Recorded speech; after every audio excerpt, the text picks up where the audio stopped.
I'll never forget the day my card got declined at the supermarket. Standing there with a full cart and an empty wallet was humiliating. It wasn't because I didn't work hard. I had a good full-time job in a hospital's marketing department. But it didn't matter how much I earned. I was always broke by the 20th of the month. As I stared at the declined receipt, something inside me just snapped. I realized my problem wasn't that I needed more money. I needed to get better at managing it. Financial freedom doesn't start with a bigger paycheck. It starts with control. Growing up, money was a topic we just didn't discuss. School taught me algebra and history, but not how to budget or understand a paycheck. My parents were hardworking people who lived paycheck to paycheck, so I just assumed that was normal. I used to think that financial management was a complicated term reserved for rich people, stock market investors, or accountants. I had no idea it's actually the foundation for every successful person's life. I learned the hard way that financial stability isn't about how much you make, but how well you manage what you have. It's not about your income, it's about your intention. One night, I sat down, determined to figure out where my money was going. I listed everything I spent money on. Rent, utilities, groceries, the obvious stuff. But then came the hidden killers, the small leaks that were sinking my financial ship, the daily takeout coffees, the subscriptions I forgot.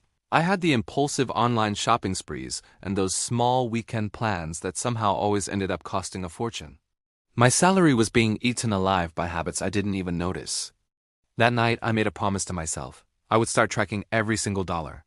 Because if you can't measure it, you can't manage it. The first system I tried was the 50-30-20ths rule. It sounded simple enough. 50% of my income for my needs, like rent, food, and transportation. 30% for my wants, things like entertainment, hobbies, and new clothes. And the final, most important 20% would go directly into savings and investments.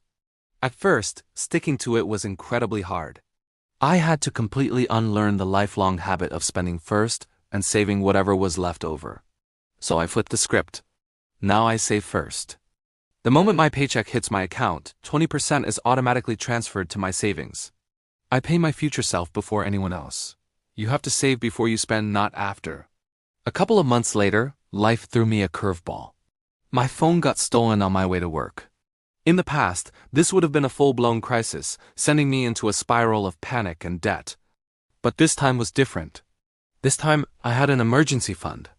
It wasn't huge, just a few $100s I had slowly saved over time, but it was enough. It saved me from having to borrow money or go into credit card debt. That's when it clicked. Financial management isn't about becoming rich overnight, it's about being ready for life's inevitable surprises. Wealth starts with preparation. Saving money was a game changer, but I knew it wasn't enough. I didn't just want to save my money. I wanted it to grow. I wanted my money to start working for me. So, I dove headfirst into learning about investing.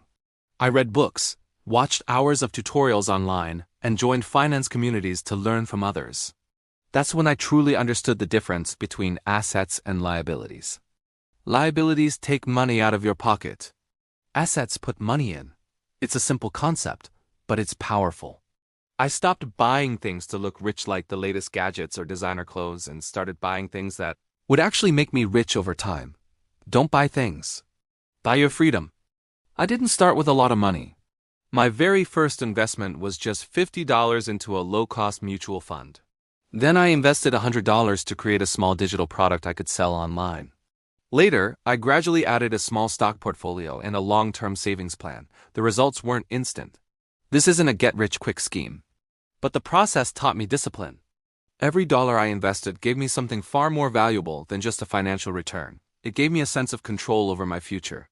Remember, it's all about small steps. Big change. My life didn't transform overnight. But slowly, over time, my spending habits, my mindset, and my peace of mind completely changed. I no longer checked my bank account with a sense of dread. Instead, I started checking it with a sense of purpose, watching my progress. I learned that wealth isn't just a number in an account, it's a mindset. It's a combination of that mindset, consistent habits, and a whole lot of patience. Now, whenever someone asks me how I manage my money so well, I just smile. Because the truth is, I used to be terrible at it. I was clueless. But once I committed to learning the basics of financial management, everything changed. I stopped living in survival mode and started planning for my future. I stopped making emotional spending decisions and started making intentional investment choices. And I'm telling you this story because if I can do it, starting from zero, so can you. You are one decision away from your own financial freedom. These are the money skills we were never taught in school, but that doesn't mean it's too late to learn them now. Start today with what you have. Track your money, build that emergency fund, and start investing, even if it's just a small amount. One day, you'll look back and realize that managing your money was never really about getting rich. It was about getting free. It was about having choices. If this story helped you in any way, please hit that like button and subscribe for more real stories on how to master your money. Let's learn and grow together. Thanks for watching.